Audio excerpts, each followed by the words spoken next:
Мекенин мейкин күндүн нуру төгүлгөн, тоолору бийик бүркүт учуп жол жүргөн, жарышып жазда, күрөшүп күздө, элибиз эмгек менен эрденип күлгөн. Салам достор, сиздер менен Кызыктуу ТВ каналы. Бүгүн сиздерге биздин мекенибиз Кыргызстан жөнүндөгү кызыктуу 10 фактын айтып беребиз. Достор, видеолор бат-баттан чыгып турушу үчүн видеого мага жакты белгисин коюңуз жана каналга жазылыңыз. Биз баштадык. Кыргызстаныбыз чындыгында эле кооз жана кызыктуу өлкө. Ата-бабаларыбыз ушундай керемет жерди бизге калтырып кеткен. Дүйнөдөгү эң кооз тоолор, аска зоолорубуздан аккан тоонун таза суулары бизге дем берет.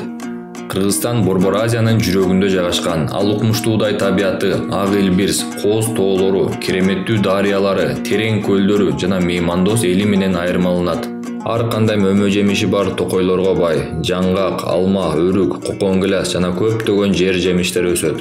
Өлкөнүн климаты кескин мезгилдик өзгөрүүлөрү менен айырмаланат. Бул анын географиялык жайгашуусунун натыйжасы. Кыргызстан дүйнөдөгү эң чоң жаңгак токойлоруна ээ. Алар Арсланбаб дарыясынын өрөөнүндө 600 000 гектардан ашык аянтты ээлейт. Айрым уламыштар боюнча куралдуу компаниядан кайтып келген Александр Македонский бул токойлордо конуш түзүп, андан кийин өзү менен кошо ошол жерде өсүп чыккан жемиштер жана жаңгактарды ала кеткени айтылат. Армия бул жемиштердин бир бөлүгүн Грецияга алып келип, эми бул жаңгактар азыр грецкий орехи деп айтылат. Ажайып сулуу айгүл гүлү Кыргызстандын тоолорунда гана өсөт жана дүйнөнүн башка жеринде кездешпейт. Бул гүл жок болуп кетүү коркунучу астында турат. Ошон үчүн 1978-жылы Кызыл китепке киргизилген. Айгүл гүлү жыл сайын апрель айынын орто ченинде ачылып, май айынын орто ченине чейин гүлдөйт.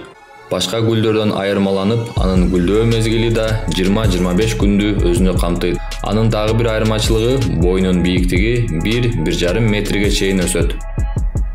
Сары жаз жана Теңири тоо кыркаларынын ортосунда жыл сайын Мерспахер көлү пайда болуп жана жок болот. Илимпоздор бул эмне үчүн жана кандайча болуп жаткандыгын дагы деле түшүнө алышпайт.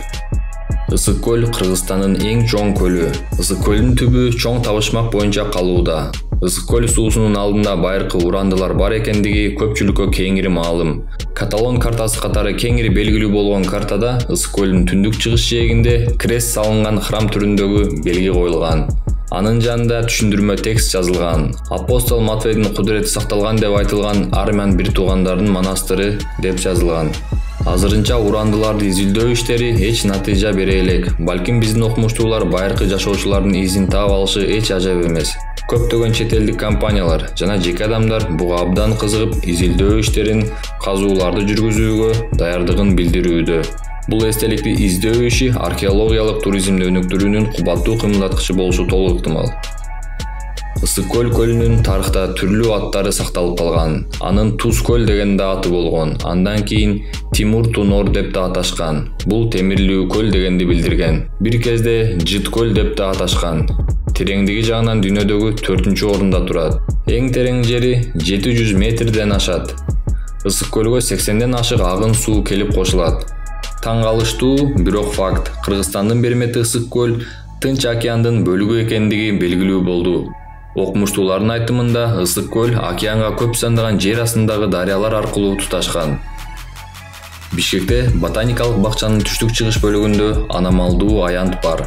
Ал жерде өзүнчө микроклимат бар. Кыш мезгилинде ал жерде жоогазындар жана башка жылуулук сүйүүчү гүлдөр гүлдөйт. Манас эпосу ЮНЕСКОнун материалдык эмес маданий мурастар тизмесине кирген жана ошондой эле Гиннестин рекорддор китебине дүйнөдөгү эң көөлөмдүү эпос катары кирген. Ош шаарында жайгашкан Сулайман тоо 2009-жылдын июнь айында ЮНЕСКОнун дүйнөлүк мурастарына кирген биринчи мамлекеттик эстелик.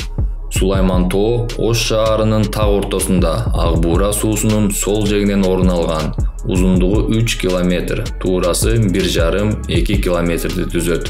Кыргызстанда бир да мык же башка металл устун колдонулбаган байыркы мечит бар. Ал Каракол шаарында жайгашкан жана Дунган мечити деп аталат. 1877-жылы Кытайдан келген Дунган качкындары Каракол шаарына көчүп келип, бул жерде жамаат түзгөн.